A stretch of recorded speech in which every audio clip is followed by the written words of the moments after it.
انہوں نے خود کہا تھا کہ ہم آہستہ آہستہ اپنے جو ہمارے حساس اور ریاستی اور حفاظتی ادارے ہیں وہ ہم اس بات پر غور کر رہے ہیں کہ یہ رویہ، یہ روش ماضی میں جو اداروں کی جو روش رہی ہے وہ روش ٹھیک نہیں تھی. ہمیں اس طرح سے لوگوں کو، اداروں کو نہیں اٹھانا چاہیے. یہ خود ان کی طرف سے بات تھی، اور اس بات کو ہم نے تو اس لیے ویلکم کیا تھا کہ ہم متاثرین میں سے ہیں. ہم نے ان سے کہا کہ جی آپ اگر کسی پہ آپ کو شک ہوتا ہے تو آپ عدالتوں میں پیش کریں اور عدالتی سسٹم کے ساتھ وہ باہر آئیں. آپ بھی اس بات کو جانتے ہیں کہ یہ جو مطالبہ ہم اپنے 150 لوگ اور 180 لوگوں کے لیے ہم مطالبہ کر رہے ہیں کہ عدالتی نظام اور ماورائے عدالت کام نہیں ہونا چاہیے اور عدالتی سسٹم سے ہی ساری باتیں ہونی چاہیے. ہم 180 لوگ، 183 لوگ، مثلا 200 لوگوں کے لیے جو بات کر رہے ہیں، تو اس طریقے سے وہ جو پھر 2000 لوگ جو اس وقت ہمارے مخالفوں کے ناپید ہیں. ہماری قوم کے ساتھ ایک مشکل یہ بھی ہے کہ جہاں مجھے اپنی تکلیف بتاؤ تو مجھے پتا ہونا چاہیے کہ اور جگہوں پر کیا معاملات ہیں. ہمارے تو 200 لوگ ناپید نہیں تھے، وہاں 2000 لوگ ناپید تھے، اور وہ 2000 لوگوں کو بھی اگر عدالتی طریقے سے آپ واپس لے کر آتے ہیں تو پاکستان کی عدالتوں کا حال آپ کو پتا ہے کیا حال ہے ہماری عدالتوں کا، اور ہمارے یہاں عدالتی نظام میں کتنی پیچیدگی اور کتنی مشکلات ہیں.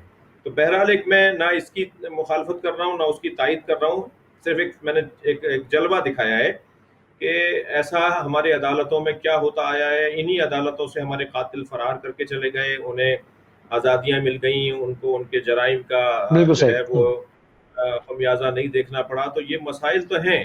ہم یہ ہرگز نہیں کہہ رہے کہ مسنگ پرسن کے حوالے سے ہمیں 100% کامیابی ہوئی ہے، ہم یہ ہرگز نہیں کہہ رہے، مگر اتنا ضرور ہے کہ مسنگ پرسن اتنی بڑی تعداد میں ایک سال کے اندر اگر کسی دور میں واپس آئیں تو وہ یہی دور ہے. میں پلٹوں گا وہ اپنے عزیز جو پیپلز پارٹی سے وابستہ جو بات کر رہے تھے اور انہوں نے مجھ سے کہا کہ انہیں ان کی معلومات میں اضافہ ہوا. میں انہیں ایک اور بات بھی واضح کروں ان کے ذریعے سے اور دوستوں پر بھی کہ دیکھیے، ناصر حسین شاہ ہوں، حیدر عباس صاحب ہوں، شہلا رضا صاحبہ ہوں، ندیم افضل چند صاحب ہوں، زلفی بخاری ہوں، علی زیدی ہوں، ایک بڑی تعداد، ذوالفقار مرزا ہوں، ان کے بیٹے حسنین مرزا ہوں، ایک بڑی تعداد شیعہ پولیٹیشنز کی ہے جو مختلف جماعتوں میں ہیں. مجھے ان سارے لوگوں سے پیار ہے، اور وہ اس لیے نہیں کہ ہمیں کوئی ذاتی کوئی مفاد ہے، نہیں، یہ ایک خوبی رکھنے والے لوگ ہیں جن کے گھروں میں عزاداری ہوتی ہے نا، وہ کم سے کم اپنی قوم سے بے وفا نہیں ہو سکتے. جو خود گھر سے امام حسین کے غمخوار ہیں، جن کے گھر میں احتمانے بنے ہوئے ہیں، جن کے گھروں سے جلوس نکلتے ہیں، وہ جب سیاست میں کسی بھی پارٹی سے، لہٰذا مجھے صرف پی ٹی آئی میں موجود لوگوں سے محبت نہیں ہے بلکہ پیپلز پارٹی کے اندر موجود جو شخصیات ہیں، اور خدا نخواستہ میں یہ کوئی فرقہ واریت کی بات نہیں کر رہا کہ شیعہ پولیٹیشنز کہ میں نے نام بھی بتا دیا آپ کو اور میں ان سے اور سنیوں سے میرا نہیں ہے، نہیں، الحمدللہ مجھے سنی بھی اتنا ہی پیار کرتے ہیں مجھ سے، اور اہل تشیع بھی مجھ سے اتنا ہی پیار کرتے ہیں، اور ان سے ایک رابطہ اور ایک واسطہ رہتا ہے. لیکن جو قومیات کی بات سمجھنے کے لیے میں یہ جملہ عرض کر رہا ہوں آپ کی خدمت میں کہ ہمیں ناصر شاہ صاحب سے بھی جو سندھ میں پیپلز پارٹی کے ایک بڑی مشہور شخصیت ہے، ان سے بھی اسی طرح کا پیار ہے. اور ابھی پچھلے دنوں یہ جو بل پاس ہوا ہے آئلی قوانین برائے فقہ جعفریہ، قومی اسمبلی سے جناب فروغ نسیم صاحب جو وزیر قانون ہیں، انہوں نے وہ بل تیار کیا اور وہ بل جو ہے وہ قائمہ کمیٹی سے پاس ہوا. یہ بل ہر صوبے میں بھی پاس ہونا ہے، اس کی جد و جہد ہو رہی ہے. اب مثلا سندھ میں تو پیپلز پارٹی کی حکومت ہے، تو ہم ان سے گزارش کر رہے ہیں کہ بھائی آپ یہ صوبائی اسمبلی سے اس بل کو پاس کروائیں، کیونکہ 18ویں ترمیم کے بعد ہر صوبہ خود اچھا، اس کا امپیکٹ کیا ہوگا؟ اس کا امپیکٹ یہ ہوگا کہ ہمارے جو سینکڑوں کیسز عدالتوں میں پھنسے ہوئے ہیں، مثلا میں چھوٹی سی مثال دیتا ہوں، ایک خاتون عدالت سے طلاق لے کر دوسری شادی کر لیتی ہے، اس کے دوسرے شوہر سے 3 بچے ہو جاتے ہیں، پہلا شوہر فتویٰ لے کر آتا ہے کہ ہمارے ہاں طلاق ایسے نہیں ہوتی جیسے انہوں نے حاصل کی ہے، انہوں نے صیغے نہیں پڑھوائے. اب وہ پہلا شوہر بھی اس کا موجود ہے اور یہ دوسرا شوہر بھی موجود ہے، یہ بچے کیا کہلائیں گے؟ طلاق ہوئے بغیر دوسری شادی ہو گئی تھی. وہ یہ سمجھ رہی تھی کہ کورٹ کی طلاق ہی کافی ہوتی ہے. فقہ جعفریہ یہ کہہ رہی تھی کہ صیغوں کے بغیر آپ کو طلاق نہیں ہوگی. تو آپ عدالتوں سے صیغوں کا عمل مکمل ہونا چاہیے تھا نا. یہ عدالتیں ہی ایسا فیصلہ سناتی کہ جو اس کی فقہ کے مطابق تھی. میراث، طلاق، خلا، جائیدادوں کے مسائل، تنازعات جو جائیدادوں کے ہیں وہ سب آئین کا حصہ ہوں گے، اور فقہ جعفریہ کے مطابق شیعوں کے فیصلے آئین کے مطابق کیے جائیں گے، جیسے سنیوں کے کیے جاتے ہیں، جیسے ہندوؤں کے کیے جاتے ہیں، جیسے عیسائیوں کے کیے جاتے ہیں۔ ہم نے یہی کہا تھا کہ ہم کسی کا حق چھین کر اپنے حق لینے کی بات نہیں کر رہے، نہیں، سب کو یہ حق ملا ہوا ہے، ہمیں یہ حق 70 سالوں میں پاکستان میں ملا۔ جی جی جی بالکل ٹھیک ہے۔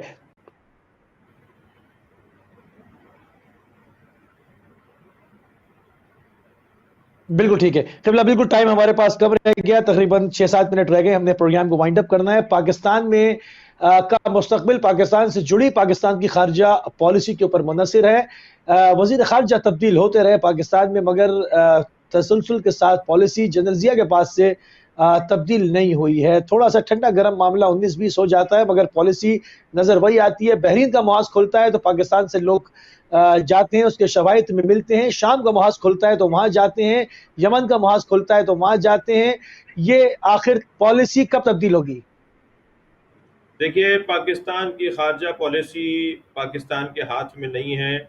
شاہ محمود قریشی سے ہم گلہ مند ہیں، شکوہ مند ہیں، ناراض ہیں، اور ان کی پالیسیوں سے مطمئن نہیں ہیں، اور نہ ہی ہم مطمئن نہیں ہیں، بلکہ خود ایک بڑی تعداد شاید ان کی جماعت میں بھی لوگ ہوں جو ان سے مطمئن نہ ہوں۔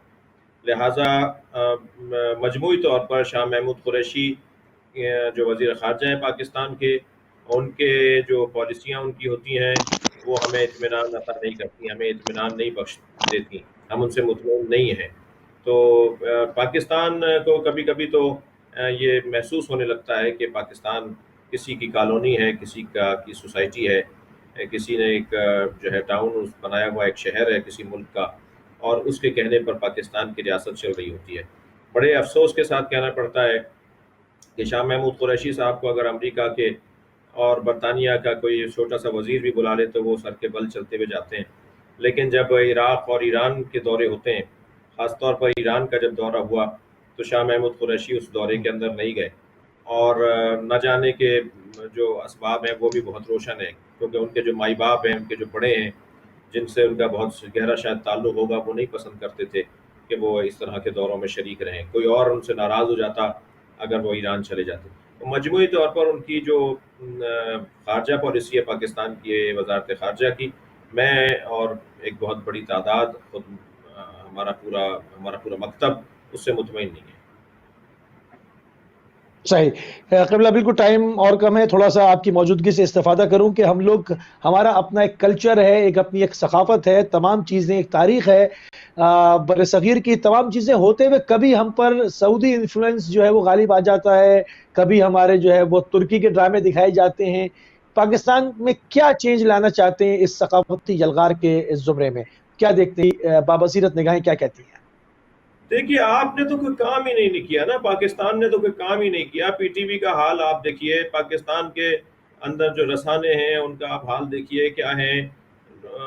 خود سے ایجاد کرنا، خود سے کسی چیز کی تعمیر کرنے کا تو یہاں پر کوئی جذبہ نہیں ہے، اور اگر جذبہ بھی ہے تو اس جذبے کو پروان چڑھانے کے لیے حکومت ساتھ نہیں دیتی۔ کرپشن کا راج ہے اور نااہلیوں کا راج ہے۔ ہمارے جو سرکاری ادارے ہیں، آپ پی ٹی وی کو آپ لیجئے، آپ پی آئی اے کو آپ لیجئے، اسٹیل مل کو آپ لیجئے، ہمارے سرکاری ادارے تو ویسے ہی، اور ثقافتیں حکومتوں کا کام ہوتا ہے، ثقافتوں کو بنانا، تہذیبوں کو بنانا وہ حکومتوں کا کام ہوتا ہے۔ میں اور آپ اپنے پرائیویٹ چینلز بنا کر اگر یہ کام کرنے لگیں گے تو نہ صرف ہم یہ کام کر نہیں سکتے، یہ ہمارا کام ہی نہیں ہے۔ ریاست کا کام ہوتا ہے، حکومت کا کام ہوتا ہے ثقافتوں کو اور تہذیبوں کو منظم کرنا، اور ہمارے ہاں تو حال کتنا ہے، کیا ہے، وہ سب کے سامنے ہے۔ افسوسناک بات ہے کہ ہم کبھی متاثر ہو رہے ہوتے ہیں ہندوستان کی فلموں سے اور ٹی وی چینل سے اور ان کے ڈراموں سے، اور ہمارے ہاں ان کے اثرات مرتب ہو رہے ہوتے ہیں، اس کے نتیجے ہمیں مل رہے ہوتے ہیں، ہم ہندو ثقافت سے جو ہے وہ اثر لے رہے ہوتے ہیں۔ کبھی ہم مثلا کسی اور ملک کا، جیسے آپ نے نام لیا، اور ابھی اس وقت ایک ڈرامہ چل رہا ہے ترکی سلطنت عثمانیہ کے حوالے سے جو ڈرامہ بنایا گیا، وہ ہمارا پاکستان بڑے شوق سے دیکھ رہا ہے۔ اور کیوں نہیں دیکھے؟ اس لیے کہ جب وہ اس کے اندر ایک جاذبیت ہوگی، اس میں ایک ہسٹری ہوگی۔ آپ نے تو کوئی کام نہیں کیا۔ تو پاکستان کے بارے میں تو میں یہ کہہ کر جو ہے وہ بات اپنی مکمل کروں کہ ہماری عمر 70 سال کی ہے، اور قوموں کی 70 سال کی عمر جو ہوتی ہے وہ شیر خارگی کی عمر ہوا کرتی ہے. قومیں 100 سال میں نہیں بنتی. جس طرح میرے آپ پر، ہم پر، آپ پر، مجھ پر، ہم پر بچپنا، جوانی اور بڑھاپا آتا ہے، ایسے ہی قوموں پر بھی بچپنا، جوانی اور بڑھاپا آیا کرتا ہے. ہماری پاکستان کی جو قوم ہے 70 سال کی ہماری عمر ہے. ہم نے ہندوستان سے علیحدہ ہو کر بالکل ٹھیک کیا، بالکل صحیح کیا، بہت بڑا کارنامہ کیا اور ٹھیک کیا، مگر علیحدہ ہو کر ہم نے اپنی عمر کا آغاز کیا ہے سن 1947 سے. ہم تو 70-71 سال کی عمر کے لوگ ہیں، جو قومی حوالے سے بچپنا کہلاتا ہے. بالکل ٹھیک ہے. بالکل آخری ایک سوال تقریباً 2-3 منٹ میں میرے پاس اور ہیں. امریکہ میں لوگ ظلم کے خلاف قیام کیے ہوئے ہیں، جو اکثر سے جو حلال نہیں کھاتے، جو جن کے کانوں میں اذانوں کی آوازیں نہیں جاتی ہیں. اگر ہمارے مملکت خداداد پاکستان میں لوگ ہلاتے ہیں، 5 وقت کی نماز بھی پڑھتے ہیں، مگر ظالم کے خلاف قیام نہیں کرتے، ظالم کو ہی اپنا مسیح سمجھتے ہیں. کہیں پہ مختلف نام سے، میں کسی کی دل نہیں کرنا چاہتا، ہر صوبے میں بت بیٹھا ہوا ہے، اس بننا نہیں چاہتے، اس کے خلاف قیام نہیں کرتے. وجہ کیا ہے؟ وجہ ایک بہت بڑی تو ہمارا ممبر اور ہماری محراب ہے. علماء کرام ہیں جو ظلم کی نشاندہی کریں، ظالموں سے نفرت کا جذبہ ڈالیں، مظلوموں سے پیار اور مظلوموں کی محبت کا جذبہ ڈالیں. یہ کام علماء کرام کا ہوتا ہے، یہ کام دینی رہنماؤں کا ہوتا ہے، جو قرآن کو جانتے ہیں، جو قرآن کی تفسیر کو پڑھ چکے ہیں، جو احادیث نبی اور ائمہ اہل بیت کی تعلیمات کو جانتے ہیں. ان کا کام ہوتا ہے کہ وہ لوگوں کو، ان کی فطرت کو سالم رکھیں، ان کے ذہن کو بیدار رکھیں، ان کی بصیرت میں اضافہ کریں. یہ کام محراب کا اور ممبر کا ہوتا ہے. تو محراب اور ممبر ہمارے ہاں، صرف میں شیعہ مسلک کی بات نہیں کر رہا، بلکہ اہل سنت کے ہاں بھی بہت اچھا حال نہیں ہے، اور ہمارے ہاں بھی اچھا حال نہیں ہے. تو بہت اچھی انداز سے فقدان شدت کے ساتھ احساس، اور اس احساس کے مطابق ذمہ داریوں کی ادائیگی کا شدت کے ساتھ فقدان ہے. یقیناً ہم ایسے موقع پہ اپنی ذمہ داریوں کو ادا کرنے کی کوشش کریں، اور امید لگائیں کہ تعداد میں اضافہ ہو، اور ظلم سے نفرت کے حوالے سے اور مظلوم سے پیار کے حوالے سے جو مولا علی کا دیا ہوا ایجنڈا ہے، مولا علی کا دیا ہوا لاہ عمل ہے، اس کے مطابق ہم زندگی گزاریں. بالکل ٹھیک. قبلہ علامہ سید شہنشاہ حسین نقوی صاحب، ہم آپ کی انتہائی مشکور و ممنون ہیں، اور شکر گزار ہیں کہ آپ نے اپنا قیمتی ٹائم اہل بیت ٹی وی کو دیا. بہت شکریہ. السلام علیکم.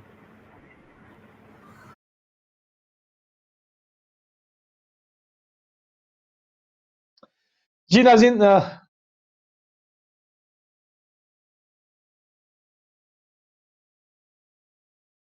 ناظرین، آپ سماعت فرما رہے تھے علامہ سید شہنشاہ حسین نقوی صاحب کو کراچی پاکستان سے. ہم نے اپنے ٹائم میں رہتے ہوئے کوشش کی کہ جو بھی ملت کے درپیش مسائل ہیں اور جو پاکستانی قوم کے دیرینہ مسائل ہیں، ان کی آواز ہے، اس کو آگے جو ہے وہ بڑھایا جائے، اس کا رائے حل جو ہے وہ آپ کی خدمت میں کیا جائے. اس وقت ہمارے ساتھ موجود تھے علامہ سید شہنشاہ صاحب، اور ہم تمامی ابھی شکر گزار ہیں قبلہ کے ساتھ کہ ان سب نے جو ہے وہ مل کے ہماری آواز کو عالمگیر کرنے میں اپنا کردار عطا کیا. ہمارے پروگرام کا ٹائم ختم ہو گیا. انشاءاللہ ہماری اور آپ کی ملاقات جو ہے وہ بروز پیر 5:30 بجے کے ٹائم سے ہوگی. اجازت دیجیے. السلام علیکم ورحمۃ اللہ وبرکاتہ.